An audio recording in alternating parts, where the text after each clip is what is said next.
என்னுடைய செயலும் சிந்தனையிலும் இந்த சமூகத்துக்கு பயனுள்ளதாக இருக்குன்னு நினைக்கிறவங்க மட்டும் இந்த மூவேந்தர் மீடியாவை சப்ஸ்கிரைப் பண்ணிவிட்டு பெல் ஐக்கான் ஆல் கொடுத்து வந்து ஃபாலோ பண்ணிக்கோங்க. மூவேந்தர் மீடியாவுக்கு உதவணும்னு நினைக்கிற உறவுகள் கீழே கொடுக்கப்பட்டுள்ள வாட்ஸ்அப் நம்பருக்கு தொடர்பு கொள்ளுங்கள். நன்றி. உறவுகள் அனைவருக்கும் வணக்கம். நான் தினேஷ் முல்லர். இந்த காணொலி எதற்காண்டி அப்படின்னா, கல் இறக்குவதற்கு தமிழக அரசு அனுமதி வழங்கணும் அப்படின்னு நாம் தமிழர் கட்சியோட தலைமை ஒருங்கிணைப்பாளர் அண்ணன் செந்தமிழ் சீமான் அவர்கள் மிகப்பெரிய அளவில் ஒரு போராட்டத்தை முன்னெடுக்க போகிறாரு. அதற்கு அனுமதி கொடுக்கக்கூடாது அப்படின்னு புதிய தமிழம் கட்சியோட தலைவர் கிருஷ்ணசாமி அவர்கள் ஒரு எதிர் கருத்தை பதிவிட்டிருந்தார். அதாவது போதை என்பது பொதுவாக கல்லாக இருந்தான்னா, அரசு வைக்கக்கூடிய மதுபானமாக இருந்தான்னா எல்லாம் ஒன்று தான். கல் உடம்புக்கு நல்லதுன்னு சொல்கிறதும் தவறு தான், அதுவும் ஒரு போதைப் பொருள் தான். அதே போல் அரசு விற்கக்கூடிய மதுபானமும் பார்த்திங்கன்னா அது போதைப் பொருள் தான். இதனால் இளைஞர்கள் சீரழிவு பாதைக்கு போகிறாங்க அப்படின்ற ஒரு கருத்தை பதிவு செஞ்சுருக்காங்க. ஸோ அது சம்மந்தமான காணொலி தான் இதில் நம்ம பார்க்க போகிறோம். அதற்கு முன்னாடி டாக்டர் கிருஷ்ணசாமியோட ஆதரவாளனும் நான் கிடையாது. அதே போல் நாம் தமிழர் கட்சியோட தலைமை ஒருங்கிணைப்பாளர் அண்ணன் சீமான் அவர்களுக்கு எதிரானவனும் நான் கிடையாது. அதே போல் நாடார் சமூகத்துக்காக இருக்கட்டும், முத்துரமேஷ் நாடார் அண்ணன் இருக்காங்களே, அவங்களுக்கு நம்ம எதிரானவங்களும் கிடையாது. ஏன்னா இன்ன வரைக்கும் அண்ணன் முத்துரமேஷ் நாடார் அண்ணன்ட்ட நம்ம ஒரு அண்ணன் தம்பியாக சகோதரத்துவமாக இன்னைக்கு வரைக்கும் பழக்க வழக்கத்துலேருந்து இருக்கிறோம். அதே போல் அண்ணன் கூட டாக்டர் கிருஷ்ணசாமிக்கு எதிராக ஒரு கருத்தை பதிவு செஞ்சுருந்தாங்க. ஸோ என்னோட கருத்தை, அதாவது கருத்துரிமை என்பது எல்லாத்துக்குமே உரிய ஒரு விஷயந்தான். அதனால் கருத்துரிமை என்பது எல்லாருமே அவங்கவுங்களோட கருத்தை பதிவு செய்யலாம். ஸோ கல் இறக்குவது சரியா தவறா அப்படின்ற பற்றி தான் இந்த காணொலியில் பார்க்க போகிறோம். அது என்னோட கருத்தை நான் தனிப்பட்ட முறையில் நான் அந்த கருத்தை பதிவு செய்கிறேன். அதாவது என்னை பொறுத்தவரை நான் சொல்லணும் அப்படின்னா, கல் இறக்குவதற்கு அனுமதிக்க கூடாது அப்படின்னு தான் நான் சொல்லுவேன். இதனால் நாடார் சமூகமோ இல்லை அதை சார்ந்த இயக்கங்களோ இல்லை அந்த சமூகத்தை சார்ந்த சங்கங்களோ ஏன் அதை நான் சொல்கிறேன் அப்படின்றத என்னோட பாணியில் ஒரு சில விஷயங்கள் நான் சொல்லணும்னு நான் விரும்புகிறேன். அதாவது இன்னைக்கு ஒருவருக்கு தெரியாமல் ஒரு இடத்துல திருட்டுத்தனமாக 100 ரூபாய் எடுத்தாலும் அது திருட்டு தான், அது 1000 ரூபாய் எடுத்தாலும் திருட்டு தான், அது 10,000 ரூபாய் எடுத்தாலும் திருட்டு தான், அது 1 லட்ச ரூபாய் எடுத்தாலும் திருட்டு தான். அதே போல் மது என்பது அது கள்ள குடித்தாலும் போதை தான். என்ன, தமிழக அரசு விற்கக்கூடிய சாராயத்தை குடித்தாலும் அது போதை தான். ஏன்னா இன்னைக்கு கள்ளச்சாராயம் என்பது கள்ளக்குறிச்சியிலான நிகழ்வு உங்கள் எல்லாருக்குமே தெரியும்னு நினைக்கிறேன். ஸோ பனையேறு தொழிலாக குலத்தொழிலாக கொண்டவர்கள் நாடார் சமூகம் அப்படின்னு சொல்கிறாங்க. உண்மையிலேயே அந்த குலத்தொழிலை நான் கொச்சைப்படுத்த நான் விரும்பலை. ஏன்னா பனை ஏறுவதிலே நல்ல விஷயங்கள் நிறையா இருக்குது. அதாவது நொங்கு, அதாவது எங்கள் பக்கத்து மொங்குன்னு சொல்லுவோம், நொங்கு இறக்கக்கூடிய அந்த நல்ல விஷயங்கள் இருக்குது. அதை இறக்கி மக்கள்கிட்ட விற்கலாம். அது உடம்புக்கு நல்ல ஒரு ஆரோக்கியமாக கொடுக்கக்கூடிய ஒரு விஷயம்.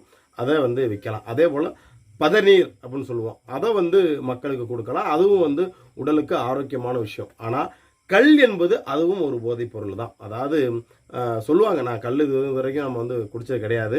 அதாவது கல் ஒரு ஒரு பாட்டில் குடித்தா ஒரு சரக்கு குடிச்சதுக்கு ஈக்குவலாக போதை இருக்கும் அப்படின்னு சொல்கிறாங்க. நமக்கு அந்த அனுபவம் கிடையாது. கேள்விப்பட்ட விஷயங்களை வச்சு தான் நம்ம சொல்கிறோம். அதே போல் கல்லை குடித்து எத்தனையோ பேர் வயிறு வலி செத்தவங்களாம் எத்தனையோ பேர். இன்றைக்கி எப்படி கள்ளச்சாராயத்தை நம்ம எதிர்க்கிறோமோ, இன்றைக்கி எப்படி அரசு வைக்கக்கூடிய மதுபானத்தை நம்ம எதிர்க்கிறோமோ, அதே போல் இன்னைக்கு மது இல்லாத தமிழகம் உருவாகணும் அப்படின்னு நம்ம எல்லாருமே விரும்புகிறோம். மதுவால் குறிப்பாக தேவேந்திர குல வேளாளர் சமூகம் எந்த அளவுக்கு சீரழிவை நோக்கி செல்கிறாங்க அப்படின்றத நம்ம தொடர்ந்து நம்ம இளைஞருக்கு வலியுறுத்துகிறோம். அதனால் மதுவில் அடிக்ட் ஆகாதீங்க அதிகமாக அப்படின்னு நம்ம இளைஞருக்கும் நம்ம நல்வழிப்படுத்தி நம்ம சொல்லிகிட்டு இருக்கோம். ஸோ அரசு வைக்கக்கூடிய மதுபானத்தை தடை செஞ்சு கல் இறக்குமதி செய்யணும் அப்படின்னு சொல்கிறது என்னை பொறுத்தவரை அது தவறாக தான் நான் நினைக்கிறேன். ஏன்னா ரெண்டும் ஒரு போதைப் பொருள் தானே. அதாவது கல் அதாவது ஒத்தமரத்து கல்லுன்னு ஏதோ ஒன்று சொல்லுவாங்க, அது இறக்குனா அது நல்லாயிருக்கும், அது பெருசாக போதை இருக்காது அப்படின்னு சொல்கிறாங்க. அதுக்கப்புறம் அதை பதப்படுத்துறது அப்படின்னு சொல்லுவாங்க. ஒரு நாள் வச்சு பதப்படுத்தினா அது ஒரு மதுபானத்துக்கு ஈக்குவலான ஒரு போதை அப்படின்னு சொல்கிறாங்க. இப்போ நம்ம என்ன சொல்ல வரோம்னா, அந்த கல்லை இறக்கிட்டு பதப்படுத்துறன்ற பேரில் இன்றைக்கி நிறைய இடங்களில் மாத்தரன்ற ஒரு விஷயத்த கலக்கிறாங்க. அப்போ கலக்கும் போது அது என்ன ஆகுது அப்படின்னா பார்த்திங்கன்னா அதுவும் ஒரு வகையான போதை தானே. அப்போ நம்ம என்ன சொல்கிறோம்னா, இளைஞர்கள் போதை பாதைக்கு செல்லக்கூடாது. இன்னைக்கு நிறையா பகுதிகளில் கஞ்சா அப்படிங்கிறது அதிகமாக புழக்கம் வந்துருச்சு, சரிங்களா? அப்போ நம்மளே மதுவை ஆதரிக்கிற மாதிரியான ஒரு நிலைப்பாடு இருக்குது அப்படின்னு தான் என்னோட கருத்தை நான் பதிவு செய்கிறேன். ஏன்னா நாடார் சமூகம் இந்த பனையேறும் தொழிலாக குலத்தொழிலாக கொண்ட சமூகம், அதில் மாற்றுக்கிறதே கிடையாது. அதில் நன்மையான விஷயங்கள் எவ்வளவோ இருக்குது. நாங்கள் பனைமரம் ஏறி நாங்கள் நொங்க இறக்குறோம், நாங்கள் பதிநீர் வந்து மக்களுக்கு கொடுக்குறோம் அப்படின்றத அதை முழுமையாக நான் ஆதரிக்கிறேன், முழுமையாக நான் வந்து வரவேற்கிறேன். ஆனால் கல் என்பதும் அது ஒரு வகையான போதையாக தான் நான் வந்து பார்க்குறேன். சரிங்களா? இன்னைக்கு வந்து பார்த்தீங்கன்னா அது கொஞ்சம் மாறிச்சு அப்படின்னா அதோட நிலைப்பாடு மாறுது இல்லை. ஏன்னா இன்னைக்கு கல்லுக்காண்டி எத்தனையோ சொத்து பத்தை இழந்தவன் இருக்கிறான். அதாவது நான் இப்போ சொல்ல வரல, கிட்டத்தட்ட ஒரு 20 ஆண்டுகளுக்கு முன்னாடி நான் சொல்கிறேன். சரிங்களா? ஒரு 25 ஆண்டுகளுக்கு, ஒரு 30 ஆண்டுகள் வைங்களா, அதுக்கு முன்னாடி நான் சொல்கிறேன். கல்லுக்காண்டி எத்தனையோ பேரோட நிலங்களை விற்றுருக்காங்க, தாலியை விற்றுருக்காங்க. சரிங்களா? அந்த போதைக்காக. சரிங்களா? இன்னைக்கு வந்து அரசு மதுபான கடைன்றது வந்துருச்சு. அதை அரசு செய்வதே தவறுன்னு நம்ம சொல்லிகிட்டு இருக்கிறோம். சரிங்களா? வீதி வீதிக்கு வந்து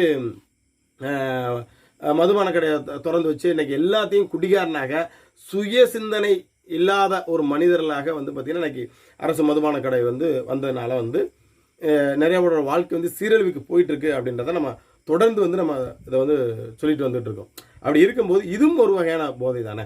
இப்போ இதுக்கு வந்து அனுமதி வழங்கிட்டாங்க அப்படின்னா இப்போ அரசு விற்கக்கூடிய அரசு மதுபான சாராயம் என்பது வந்து அவங்க கம்மியாகுதா இல்லை வந்து இன்னும் மேலே போகுதான்றதை விட்டுட்டு அப்போ ரெண்டுமே ஒரு போதை தான். அதாவது மதுவை எதிர்க்கக்கூடிய யாராக இருந்தாலும் கண்டிப்பாக இந்த கல் இறக்குவதற்கு யாரும் வந்து அதை அனுமதி வந்து கொடுக்க மாட்டாங்க. ஏன்னா அது எல்லாத்தையுமே புரியும் நான் நினைக்கிறேன். இது எப்போ நான் எப்படி சொல்கிறேன்னு சொல்லலாம். அதுக்கு தான் நான் ஒரு உதாரணம் சொன்னேன். அதாவது ஒரு 100 ரூபா திருடுனாலும் அது பேர் திருட்டு தான். சரிங்களா? 1000 ரூபா திருடினாலும் திருட்டு தான். அது 1,00,000 ரூபா திருடினாலும் திருட்டு தான். சரிங்களா? அதுக்கு வந்து பேர்கள்லாம் மாற்ற முடியாது. அது மாதிரி தான். அதாவது கள்ள குடித்தாலும் போதை வரும் அப்படின்றது அதுவும் ஒரு போதை தான். சரிங்களா? அதனால் வந்து தமிழக வைக்கக்கூடிய அரசு மதுபான கடையாக அதுவும் ஒரு போதை தான். அதனால் வந்து இப்போ ஒரு உதாரணத்துக்கு சொல்லணும்னா இப்போ பீரில் வந்து ஒரு 6% வந்து போதை இருக்குது அப்படின்னு சொல்லுவாங்க. இதே சரக்குல வந்து பார்த்தீங்கன்னா ஒரு 40% போதை இருக்குது அப்படின்னு சொல்லுவாங்க. அப்போ எல்லாமே வந்து மதுபான கடையில் தான் விற்கப்படுது. அப்போ பீர் குடிக்கிறவங்களாம் வந்து இது வந்து போதை கிடையாது, சரக்கு இந்த 40% இருக்கக்கூடிய சரக்கு குடிப்பவர்கள் மட்டும்தான் இது போதை அப்படின்னு சொன்னோம்னா அது ஏற்றுக்கொள்ள முடியாது. அப்போ ரெண்டுமே ஒரு போதைப் பொருள் உண்டான ஒரு விஷயம்தான். அப்படிங்கும்போது கல் என்பதும் அப்படித்தான். அப்படின்றனால வந்து இதை வந்து நாடார் சமூகம் வந்து ஒரு எதிரான பார்வையிலேருந்து பார்க்கக்கூடாது. ஏன்னா எல்லா சமூகத்தோட ஒற்றுமையும் வேணும், எல்லா சமூகத்தோட அந்த நட்பு வேணும்னு நாங்கள் விரும்புகிறோம். ஆனால் இந்த கல் என்பது வந்து பார்த்தீங்கன்னா அது ஒரு வகையான போதை தான். சரிங்களா? அதனால் வந்து இதை ஆதரிப்பது என்பது வந்து என்னை பொறுத்தளவு தவறாக தோணுது. அதனால தான் நான் முன்னாடியே சொல்லிட்டேன், டாக்டர் கிருஷ்ணசாமியோட ஆதரவாளர் நான் கிடையாது. அதே போல் அண்ணன் செந்தமிழ் சீமான் அவர்களுக்கு எதிரானவன் நான் கிடையாது. ஏன்னா என்னோட சிந்தனைகள் செயல்பாடு என்ன அப்படின்றத என்னோட காணொலியை தொடர்ந்து ஃபாலோ பண்ணக்கூடியவங்களுக்கு தெரியும். ஆனால் இந்த விஷயத்துக்கு நான் ஏன் இந்த கருத்தை பதிவு செய்கிறேன் அப்படின்னா இது என்னோட தனிப்பட்ட விஷயம். ஏன்னா மதுவால் தேவேந்திரகுல வேளாளர் சமூகம் எந்த அளவுக்கு சீரழிவு பாதைக்கு போயிட்டு இருக்காங்க அப்படின்னு கண்கூட பார்த்துட்டு இருக்கோம். ஒவ்வொரு ஆன்மீக விழாவிலையும் பார்த்துட்டு இருக்கோம், ஒவ்வொரு நிகழ்வுலையும் பார்த்துட்டு இருக்கோம். அதனால தான் இந்த கல் என்பதும் அது ஒரு நம்ம மரத்தில் இறக்கப்பட்டதாக இருந்தாலும் அதுவும் ஒரு வகையான போதைப் பொருள் தான். ஸோ அதுக்கு வந்து நம்ம ஆதரிக்கக்கூடாது அப்படின்றது இது என்னோட மனநிலை. ஏன்னா இதை பற்றி நம்ம சொல்லலாம் அப்படின்னா நிறைய விஷயங்கள் பேசலாம். சில கருத்துக்கள் பதிவிட்டு இது நட்பு சமூகமாக இருக்கக்கூடிய நாடார் சமூகம் வந்து நம்மளை வந்து ஒரு எதிரியாக பார்க்கக்கூடிய ஒரு சூழல் ஏற்பட்டுருமோன்ற அந்த மனிதாபிமான அடிப்படையில் நம்ம சில விஷயங்கள் வந்து கடந்து போகிறோம். ஸோ இதை வந்து அந்த சமூகமாக வந்து நீங்கள் வந்து அது ஒரு எதிராக நீங்கள் வந்து இதை எடுக்கக்கூடாது. உண்மையிலே மதுவை எதிர்க்கணும்னு நினைக்கக்கூடிய அந்த சமூகத்தை சேர்ந்த யாராக இருந்தாலும் சரி இதையும் ஆதரிக்கக்கூடாது. ஏன்னா பனையேறுவது உங்களுக்கு குலத்தொழிலாக அதை வரவேற்கிறோம், மாற்றுக்கிறதே இல்லை. அதில் நல்ல விஷயங்கள் எவ்வளவோ இருக்கும், நல்ல விஷயங்கள் எடுத்துக்கலாம்.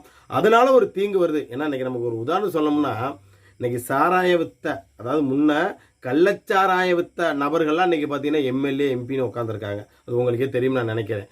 இதை நம்ம கொண்டு வந்தோம்னா மீண்டும் வந்து இது ஒரு பனையேறுபவர்களுக்கு வேணும்னா அவங்களோட வாழ்வாதாரத்தை மேம்படுத்துகிற மாதிரி இருக்கலாம். ஆனால் அதுவும் ஓரளவு சீரழிவு பாதையாக தான் இருக்கும் அப்படின்றதான் என்னோட கருத்தை நான் வந்து பதிவு செய்கிறேன். அதனால் வந்து இதை வந்து ஆழமாக அதை வந்து எப்படி சொல்கிறது, நம்மளுக்குள்ளேயே நம்ம சமூகத்துக்குள்ளேயே ஒரு முரண்பாடான விஷயங்களை கொண்டு போகிறத விட்டு என்னை பொறுத்தளவு நான் என்ன சொல்கிறேன்னா மீண்டும் சொல்கிறேன், கள்ள குடித்தாலும் அது போதை ஏறும் அப்படின்னா அது போதை தடுக்கப்பட வேண்டிய ஒரு விஷயம். கள்ள குடித்தாலும் போதை ஏறுது அப்படின்னா அது தடுக்கப்பட வேண்டிய விஷயம். அதே போல் அரசு மதுபான கடைகள் விற்பதும் போதையற்றது அப்படின்னா அதுவும் தடை செய்யப்படக்கூடிய ஒரு விஷயம். அதனால் போதை இல்லாத தமிழகம் உருவாகணும். இன்னைக்கு மதுவை விட இன்னைக்கு கஞ்சா என்பது அனைத்து கிராமங்களையும் அதிகமாக ஊடுருவி நிற்கிது. இதை யாராலையும் தடுக்க முடியாது. சொல்லப்போனால் காவல்துறையே இதற்கு 100% கஞ்சா என்பது இது தமிழகம் தழுவிய கிடையாது, இந்திய அளவில் மிகப்பெரிய ஒரு பிஸ்னஸாக போயிட்டு இருக்குது. இதை பற்றி உள்ளே போய் நம்ம பேசினோம்னா நம்மளுக்கு பாதுகாப்பு கிடையாது அப்படின்னு தான் சொல்லணும். ஏன்னா இன்னைக்கு நீதிபதியை குலைமிரட்டல் விடுற அளவுக்கு இன்னைக்கு கஞ்சா என்பது எந்த அளவுக்கு ஊடுருவி இருக்கு அப்படின்றத மக்களுக்கு தெரியும் நான் நினைக்கிறேன். அதனால் மது இல்லாத தமிழகம் உருவாகணும் அப்படின்னு நம்ம விரும்புகிறோம். நிறையா இளைஞர்கள் மதுவாலையும் சரி பல தீய பழக்கத்தினால அவங்களோட வாழ்வாதாரத்தை இழந்து அதே போல் அவங்களோட குடும்பத்தை தெருவுக்கு கொண்டு வரக்கூடிய சூழல் ஏற்படுது. இன்னைக்கு இருக்கக்கூடிய இந்த தலைமுறைகளே இந்த அவல நிலை இருக்குது அப்படின்னா அடுத்து வரக்கூடிய இளைய தலைமுறைகளோட இன்னைக்கு நானும் 2 பையனை பற்றி வச்சுருக்கேன். நாளைக்கு அவன் எந்த போதை இதில் அடிக்ட் ஆகணும்னு ஒரு பயம் இருக்குது. இன்றைக்கி ஒரு பெண்ணாக இருந்திருந்தா எனக்கு ஒரு 2 பெண்ணாக இருந்திருந்தால் கூட பார்த்தீங்கன்னா ஏதோ ஒரு பக்கெட்டு திருமணம் முடிச்சு கொடுத்துட்டு நிம்மதியாக இருந்திருப்பேன். பையங்கும் போது நம்ம பயப்பட வேண்டிய ஒரு சூழல் இருக்குது. ஏன்னா ஒரு தீய வழியில் போயிடுவானோ, ஒரு கெட்ட வழியில் போயிடுவானோ, நம்ம இந்த லெவலுக்கு இருக்கிறோம், நம்ம பிள்ளை நம்மளோட பேரை கெடுத்துடணுன்ற அந்த ஐயம் என்பது எனக்குள்ள இருக்குது. ஸோ நாளைக்கு என்னோட பிள்ளையும் அதனால் பாதிக்கப்படக்கூடாது அப்படின்ற அர்த்தத்தில் இந்த கருத்தை நான் பதிவு செஞ்சுருக்கேன். ஸோ நான் மீண்டும் சொல்கிறேன், நான் நாடார் சமூகத்துக்கு எதிரானவனும் கிடையாது, அதே போல் அண்ணன் சீமானனுக்கு எதிரானவனும் கிடையாது, அதே போல் டாக்டர் கிருஷ்ணசாமி அவர்களுக்கு ஆதரவாளரும் கிடையாது. அதாவது கள் என்பது அதுவும் ஒரு வகையான போதைப் பொருள் தான். அதை நம்ம ஆதரிப்பது என்பது என்னை பொறுத்தளவு தவறு அப்படின்னு தான் நான் சொல்லுவேன். ஏன்னா ஒருத்தரோட குலத்தொழிலாக இருக்கணும். உதாரணத்துக்கு சொல்லணும்னா இன்றைக்கி எத்தனையோ பேர் பார்த்தீங்கன்னா திருடுவது குலத்தொழிலாக வச்சுருக்காங்க. அப்போ அவங்கள போய் நீங்கள் திருடுற குலத்தொழிலை நீங்கள் ஆதரிங்க, அதை அரசு அங்கீகாரப்படுத்துங்க நம்ம சொல்லிட முடியுமா? முடியாது. ஒரு மனுஷனோட குலத்தொழில் திருட்டாக இருந்துச்சுன்னா நம்ம அந்த திருட்டை ஆதரிக்க முடியுமா? இப்போ நம்மளோட குலத்தொழில் விவசாயத்தை முழுமையாக நம்ம விவசாயத்தை மட்டுமே பண்ண முடியுமா? இப்போ நான் ஒரு வேளாண்குடி சமூகத்தை சார்ந்தவன், ஒரு உழவர்குடி சமூகத்தை சார்ந்தவன். நான் என்னோட சமூகத்தோட குலத்தொழில் பார்த்தீங்கன்னா விவசாயம். சரிங்களா? இப்போ நான் இந்த விவசாயத்தை தாண்டி தான் நான் இன்னைக்கு ஒரு சென்ட்ரிங் கான்ட்ராக்டராக நான் போயிட்டுருக்கேன். நான் இன்றைக்கி விவசாயம் பண்ணலை. ஏன்னா எனக்கான இருந்த நிலங்கள் எல்லாமே அம்மாவுக்கு உடல்நிலை சரியில்லைன்றதுனா கிட்டத்தட்ட ஒரு 15 வருஷத்துக்கு முன்னாடியே என்னோட நிலபலங்கள் எல்லாத்தையும் விற்று தான் எங்கள் அம்மா எங்கள் அப்பா காப்பாற்றிருக்காங்க. அப்போ அந்த நிலத்தில் இழந்துட்டேன். அப்போ இதுக்காக என்னோட குலத்தொழிலே நான் கொண்டு செல்ல முடியாது. அதனால் அவரவர்களோட குலத்தொழிலை செஞ்சு தான் ஆகணும் அப்படின்றத நம்ம யாரையும் அரசுக்கிட்ட இது பண்ணிட முடியாது. அதே போல் அந்த குலத்தொழிலாக அவங்க கொண்டு போகணும் அப்படின்னு நினச்சா கூட அது சரியான விஷயமா இருந்தால் தான் கொண்டு போகணும். அதுதான் ஒரு உதாரணம் சொன்னேன். ஒரு சமூகத்தோட குலத்தொழில் ஒரு திருட்டாக இருக்குது அப்படின்னா அவங்க திருட்டுத்தனத்தை அவங்கள அதை அரசு அங்கீகரிக்கணும் அப்படின்னு நம்ம சொல்ல முடியுமா? சொல்ல முடியாதுல்ல. அதனால் புரிஞ்சுக்கணும். அதனால் மது என்பது இது என் தேவேந்திர குல வேளாண் சமூகத்துக்கு மட்டும் நான் சொல்லலை, எல்லா சமூகத்திற்கு இருக்கக்கூடிய இளைஞர் சொல்லுவோம். அந்த மதுவால் அவங்களோட வாழ்க்கையும் சரி அவங்களோட குடும்பமும் சீரழிஞ்சு போகக்கூடாதுனால மது என்பது அது எதுவாக இருந்தாலும் சரி, அது கல்லாக இருந்தாலும் சரி, இல்லை தமிழ் அரசு விற்கக்கூடிய நாட்டு அரசு மதுபான கடையாக இருந்தாலும் சரி, அது கள்ளச்சாராயமாக இருந்தாலும் சரி, இது எல்லாருமே தடை செய்யப்படக்கூடிய ஒரு விஷயந்தான். அதை ஆதரிப்பது என்பது என்னை பொறுத்தளவு தவறு அப்படின்றதான் என்னோட கருத்தை பதிவு செய்கிறேன். அதனால் நம்ம மக்கள் இந்த மதுவிலிருந்து மீளணும். மெயினாக சமூக முன்னேற்றம் என்பது கல்வி, பொருளாதாரம், அரசியல், இது 3ல் முன்னேறினா தான் நம் தேவேந்திர குல வேளாளர் சமூகம், என் சமூகம் முன்னேறும் அப்படின்ற ஒரு அன்பான வேண்டுகோளை வைத்துக்கொண்டு மருதகுடியிலான மல்லரனும் பல்லரனும் பாண்டியனும் தேவேந்திர குல வேளாளர் சமூகம் சுய சாதி பற்றோடையும் பிரசாதி நட்பையும் பலவும் சொல்லிட்டு மீனவத்திற்கான சந்திக்கிறேன். நன்றி.